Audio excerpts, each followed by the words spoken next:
میں پیدا ہوا ہے. آپ کی زندگی کس حالت میں گزر رہی ہے اس کا تعلق کامیابی سے کچھ نہیں ہے. آپ کتنے قرض میں ہیں, آپ کتنے پریشانی میں ہیں, آپ کون سے سلم میں رہتے ہیں, آپ پر کتنی مصیبتیں ہیں, آپ پر کتنے چیلنجز ہیں, کتنے آبسٹیکلز ہیں, کتنے ہارڈشپس ہیں, کتنے ہنڈرنسز ہیں, کتنی رکاوٹیں ہیں, کتنے پرابلمز, ڈیفیکلٹیز آپ کے زندگی میں ہیں, اس کا تعلق کامیابی سے نہیں ہے. کامیابی انسان کو کوئی بھی فیلڈ میں اگر آپ چاہتے ہو تو سب سے پہلی جو چیز ہے وہ ارادہ, نیت. جب انسان میں مصمم ارادہ ہو جاتا ہے تو وہ آدھا کامیاب ہو جاتا ہے. یعنی ایسا مصمم ارادہ جو اس کو دن رات محنت کر رہا ہے اور مزہ آ رہا ہے, کبھی بوریت نہیں ہو رہی ہے اس کو, تو وہ ارادہ سب سے پہلی سیڑھی ہوتی ہے. اب یہاں بہت سے بڑے خواب آپ لوگوں نے بھی دیکھ رکھے ہیں. اس دنیا میں کئی سارے پرندے ہیں, جانور ہیں, کتنے سارے جانور ہیں. اس میں ایک مچھلی بھی ہے. ابھی میں نے پڑھا 500 سال وہ مچھلی کا لائف سپین ہے, 500 سال جی رہی ہے. اور جو 500 سال مچھلی جی رہی ہے, کیا اس مچھلی میں خواہشات ہیں, ڈیزائرز ہیں, ڈریمز ہیں, گولز ہیں, ایمبیشنز ہیں؟ کچھ بھی نہیں ہے. وہ زندگی کیسے گزار رہی ہے اس کو پتہ ہی نہیں. اب جتنے بھی جانور ہیں, جتنے بھی پرندے ہیں, وہ کل کے بارے میں کبھی نہیں سوچتے ہیں. ان کو پتہ ہی نہیں کہ نیکسٹ 1 گھنٹے کے بعد وہ کیا کرنے والے ہیں, کسی کو نہیں پتا. لیکن بہت سے انسانوں کو پتا ہے کہ 1 گھنٹے کے بعد آپ کیا کرنے والے ہیں. آپ کو پتا ہے کہ میں عصر کی نماز پڑھوں گا, فلانے جگہ جاؤں گا, ان سے ملاقات کروں گا, بھوک لگ رہی ہے کھانا کھاؤں گا. میں روز 3 چائے پیتا ہوں, آج 1 ہی چائے ہوئے ہے. پروگرام ہوتے ہی پہلے میں چائے سے فارغ ہو جاؤں گا. یہ انسان کے ذہن میں چلتا ہے, یہ جانور اور پرندے کے ذہنوں میں نہیں چلتا ہے. اللہ نے دماغ دے کر بھی لاک تالا ڈال دیا ہے. سارے جانوروں میں, مچھر میں 4 دماغ ہوتے ہیں, انسان کو تو ایک ہے, لیکن سوچنے کی صلاحیت اللہ نے نہیں دی ہے ان کو. اور یہ جو سوچنے کی صلاحیت اللہ نے جو ہم کو دی ہے, ایمان کے بعد سب سے بڑا گفٹ ہے. یہ ایمان کے بعد سب سے بڑا گفٹ انسان کو اللہ نے کیا دیا ہے؟ سوچنے کی صلاحیت. یہ سب میں ہے. افسوس ہم لوگ سوچتے نہیں ہیں, ہم لوگ ڈریم نہیں دیکھتے ہیں, یا دیکھتے ہیں تو اس پر پھر محنت نہیں کرتے ہیں.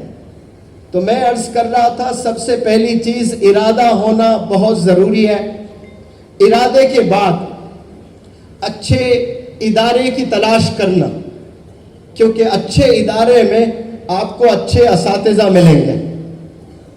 وہ اساتذہ جن کے پاس میں ایکسپیرینس ہے, جن کے پاس میں ایفیشینسی ہے, جن کے پاس میں انتھوزیازم ہے, ایسے جو کوالٹیز ہیں, وہ اساتذہ کے زیر نگرانی آپ جب تعلیم حاصل کرتے ہو تو آپ کے علم میں پختگی آئے گی اور مزہ آتے رہے گا آپ کو. ان کا تجربہ آپ کو بہت مدد کرے گا. تو جس لائن میں بھی آپ جانا چاہتے ہیں, کامیاب ہونا چاہتے ہو, منزل کو چھونا چاہتے ہو, تو یاد رکھیں ارادہ ہونا مصمم, یہ سب سے پہلی سیڑھی ہے. دوسرا, ادارہ تلاش کرنا. آپ نے انگریزی میں ایک کہاوت ہے کہ this world has shrink into a global village. یہ دنیا ایک ولیج کی طرح سمٹ گئی ہے.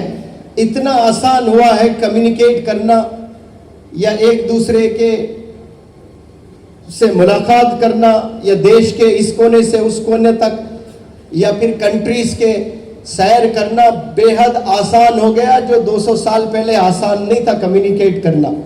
لیکن آج یہاں بیٹھ کر امریکہ میں کیا ہو رہا ہے آپ ٹیلی ویژن پر دیکھ سکتے ہیں, سوشل میڈیا پر دیکھ سکتے ہیں, اور خود آپ 2-3 گھنٹے 4 گھنٹے 6 گھنٹے میں وہاں پہنچ بھی جا سکتے ہیں. اتنا آسان ہوا ہے.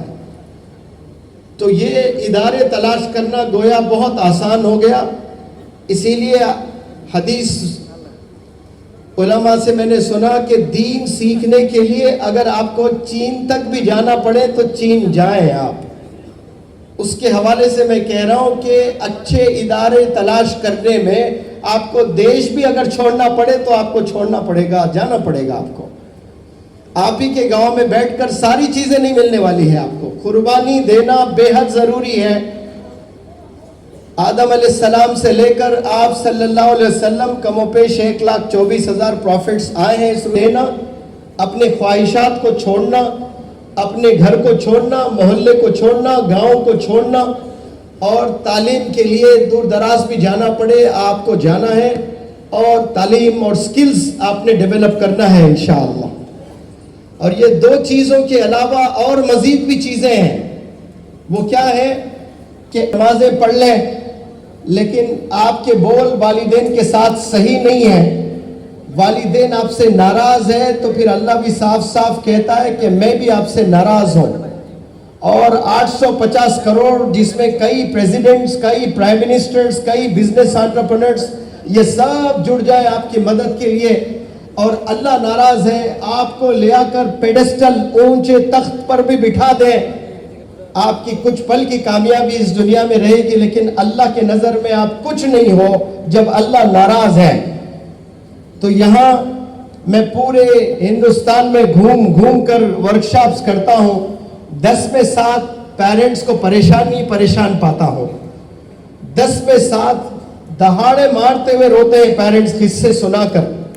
ایسے قصے کہ میری بچی برقعے میں کالج جاتی ہے، گلوز پہنتی ہے، آئی بالز کے علاوہ کچھ نظر نہیں آتا ہے، لیکن وہی لڑکی کے بارے میں جب دوسرے محلے کے لوگ آ کر شکایت کرتے ہیں تو دل پر کیا صدمہ گزرتا ہے میں بیان نہیں کر سکتا. شروع میں تو میں لوگوں سے لڑتا تھا کہ نہیں میری بچی ایسا نہیں کر سکتی، محلے والوں سے لڑ لیا میں نے. لیکن اس کے بعد جب وہ لا کر ویڈیوز دکھائے کہ پارک میں فلانے بچے کے ساتھ میں، ہوٹل میں فلانے بچے کے ساتھ میں، بائک پر فلانے بچے کے ساتھ میں 3 5 بوائے فرینڈز رکھ رہی ہے آپ کی بچی، اور میری آنکھوں سے میں نے دیکھا، سر دہاڑے مارتے ہوئے رویا میں. اور اسلام اجازت دیتا میں اسی پل خودکشی کر لیتا. کبھی میں نے نہیں سوچا. اسی لیے میں لڑکیوں کو جب ایڈریس کرتا ہوں تو کہتا ہوں جب تک آپ کی نظر نیچے رہے گی سڑکوں پر، جب آپ چلتے ہو تب تک آپ کی والدین کی نظر اوپر رہے گی. فخر سے روڈ پر چل پاتے ہیں وہ لوگ. آج یہ حال ہے، گھر سے باہر نکلنے کے بعد نوجوان بچے، نوجوان بچیاں کتنے گناہوں میں ملوث ہوتے ہیں. والدین کو ذرا بھی فکر نہیں ہے اور علم نہیں ہے، ذرا بھی معلوم نہیں ہے کہ میرا بچہ کیا کر رہا ہے. مصروف اپنے زندگی میں ماں باپ ہیں اور سمجھتے ہیں کہ ہم اچھے اسکول میں، اچھے کالج میں، اچھے یونیورسٹی میں ہم اپنے بچوں کو پڑھا رہے ہیں، لیکن وہ بچے جا کر کیا رہے ہیں یہ والدین بے خبر ہے اس سے. اسی لیے والدین کی بھی ذمہ داری ہے. میں ہر سٹیج سے کہنے کی کوشش کرتا ہوں کہ اللہ نے 2 آنکھ آپ کو دیے ہیں تو ایک آنکھ سے محبت کریں اور ایک آنکھ نظر رکھیں اپنے بچوں پر. اور میں آپ سے عرض کر رہا تھا کہ کامیاب ہونے کے لیے پہلے ارادہ ہونا، پھر اس کے بعد میں ایک اچھا ادارہ تلاش کرنا، پھر والدین کی دعاؤں سے آپ نے علم حاصل کرنا، یا جو لائن میں بھی آپ بزنس میں کام کر رہے ہو والدین کی دعائیں بھی جڑنا اس میں، تو پھر یہ اللہ کی مدد آتی ہے. اور یہ تینوں کے ساتھ اور ایک سب سے امپورٹنٹ چیز ہے، بڑے غور سے سننا آپ لوگ. اگر کوئی والد حافظ قرآن ہے، عالم دین ہے، مفتی ہے، شیخ الحدیث ہے، فضیلت الشیخ ہے، لیکن اس کا بچہ کالج میں جا کر 3 ایسے بچوں سے دوستی کرتا ہے. عموماً ایک کلاس روم میں 40 بچے ہوتے ہیں، 40 بچوں میں ایک لڑکا ہو یا لڑکی ہو، وہ سارے 40 بچوں سے دوستی نہیں ہوتی ہے. جانتے ضرور ہیں ایک دوسرے کو، لیکن جو یاری لگاتے ہیں نا وہ 3 بچوں سے یاری ہوتی ہے. اور وہ 3 بچے اگر زانی ہے، شرابی ہے اور مزید گناہوں میں ملوث ہے تو والد تو بڑے دیندار. اب ایسے دیندار والد کا بچہ بھی جا کر وہ 3 بچوں سے دوستی اگر کر لیتا ہے نا تو پھر وہ والد بھی نہیں روک سکتا ہے. صحبت کا یہ اثر ہوتا ہے. اس لیے انگریزی میں کہتے ہیں man is known by the company he keeps. آپ کے دوست کو بلاؤ, میں دوست سے بات کر کے بتاؤں گا کہ آپ کا مستقبل کیسے ہونے والا ہے. یہ صحبت بڑی خطرناک چیز ہے. It can make you and at the same time it can break you. یہ آپ کو آباد بھی کر سکتی ہے, برباد بھی کر سکتی ہے. یہ آپ کو گرا بھی سکتی ہے, یہ آپ کو بلندیوں پر پہنچا بھی سکتی ہے. یہ دوستی جو بچے کرتے ہیں, بالخصوص 10th کے بعد کالج میں ایڈمیشن لیتے ہیں, 11ویں جماعت میں, 12ویں جماعت میں, یا 12ویں جماعت کے بعد گریجویشن کرنے کے لیے جو جاتے ہیں, تو نیا کالج ہوتا ہے, نیا سما ہوتا ہے, نیا جوش ہوتا ہے, اور وہ نیا جذبے کے ساتھ نئے کالج میں ایک نئے سما میں قدم رکھتے ہیں نوجوان بچے. جوش آسمانوں میں ہوتا ہے. تو وہ جوش میں جا کر 40 بچوں میں تلاش کے ہیں کہ میرا وقت کس کے ساتھ اچھا گزرے گا. آپ عیدین پر کپڑے خریدتے ہو تو 10 دکانوں میں جا کر اس کو چھوتے ہو, اس کو پکڑتے ہو, اس کو محسوس کرتے ہو, اس کو پہنتے ہو, ایک فوٹو کھینچتے ہو, اپنے دوست کو بھیجتے ہو, مشورہ لیتے ہو کہ یہ شرٹ کیسا لگ رہا ہے, مجھے لینا چاہیے کہ نہیں لینا چاہیے. اور وہ شرٹ کی کوئی حقیقت نہیں ہے, اس سے جنت دوزخ کا کوئی تعلق ہی نہیں ہے. بس ایک شرٹ آپ پہنتے ہو بمشکل 1 سال یا 2 سال, لیکن 10 لوگوں سے آپ مشورہ کر رہے ہو. 10 دکان میں جا کر بھی آپ کبھی واپس لوٹتے ہو کہ مجھے ایک شرٹ بھی پسند نہیں آ رہا ہے, میں گوہاٹی جاؤں گا تو تب لوں گا, میں کولکتہ جاؤں گا تو تب لوں گا, 4 مہینے کے بعد ممبئی جانا ہو رہا ہے, وہاں جا کر میں شاپنگ کروں گا. شرٹ کے لیے آپ ممبئی جانے کے لیے تیار ہیں, کولکتہ جانے کے لیے تیار ہیں, صبر کر رہے ہو کہ وہاں جا کر میں لوں گا.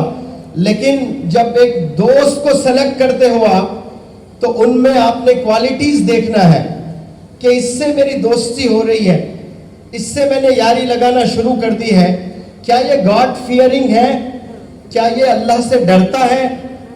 اور جا کر کبھی مؤذن سے بھی پوچھنا, اس محلے سے, جس محلے سے آپ کا دوست تعلق رکھتا ہے, اس مؤذن سے جا کر پوچھنا کہ مؤذن صاحب یہ بندے سے میں دوستی کرنا چاہتا ہوں, کیا یہ آپ کی مسجد میں 5 وقت نماز پڑھتا ہے. اور مؤذن صاحب کہتے ہیں کہ نہیں بھائی یہ جمعہ ہے, صرف جمعے کو آتا ہے. تو پھر آپ نے ڈیسائیڈ کرنا کہ اب مجھے اس سے دوستی نہیں کرنی ہے. تو آپ نے کوالٹیز دیکھنا اپنے فرینڈز میں کہ یہ گاڈ فیئرنگ ہے نہیں, اللہ سے ڈر رہا ہے کہ نہیں, 5 وقت نماز پڑھ رہا ہے کہ نہیں, اپنے والدین کے ساتھ اس کا برتاؤ کیسا ہے, اپنے نیبرز کے ساتھ اس کا برتاؤ کیسا ہے. یہ ساری چیزیں بہت ضروری ہیں, اسی سے آپ کی زندگی سنورتی ہے. آپ 15 سال ہے, آپ 11th-12th میں ایک نئے کالج میں ایڈمیشن لیتے ہو, تو 2 سال میں یا تو آپ کی زندگی بنے گی یا بگڑے گی. ایک قصہ میں ہمیشہ سناتا ہوں, میرا ہی اسٹوڈنٹ ہے, 10ویں جماعت میں 98% لے آیا ہے, 11ویں جماعت میں 97, اور 12ویں جماعت میں 96% لے آیا ہے. اور اس کے والد اس کو کہاں پڑھاتے ہیں, نیٹ, راجستھان کوٹا, جو ہندوستان کا سب سے بڑا ادارہ ہے جہاں نیٹ کی ٹریننگ دی جاتی ہے, وہاں لے آ کر اس کو ٹریننگ دلاتے ہیں. یعنی وہ آلموسٹ طے شدہ لڑکا کہ ڈاکٹر بننا ہی بننا ہے اس کو. اور اس کے والد نے کہا کہ KG سے لے کر 12ویں جماعت تک یہ میرا لڑکا کبھی 2nd پوزیشن میں نہیں آیا سر, یہ ہمیشہ فرسٹ رہا. لیکن جیسے میں نے ہاسٹل میں بھیجا راجستھان کوٹے میں, اور ہندوستان کا سب سے بڑے ادارے میں نے کیا کہا تھا, ایک پہلا ارادہ اور دوسرا ادارہ. اب ادارہ اس نے زبردست چنا, بہترین ادارہ, ایک ایسے ٹیچرز جن کی سیلری میتھمیٹکس پڑھاتے ہیں تو 1 کروڑ سیلری ہے, کسی کی 1.25 کروڑ سیلری ہے. عموماً کالجز میں جو حساب ریاضی جس کو بولتے ہیں میتھمیٹکس جو پڑھاتے ہیں 10,000, 15,000, 25,000, 40,000, بس اتنا ہی ایوریج طور پر. لیکن وہ لوگ 1.25 کروڑ سالانہ لیتے ہیں. بہترین ادارہ, بہترین ٹیچرز, لیکن صرف 2 مہینے میں اس نے جو دوستی کی ہے ایک بچے سے, وہ پہلے سے ڈرگ ایڈکٹ تھا لڑکا, تو یہ لڑکا 40 سگریٹ پینے لگا.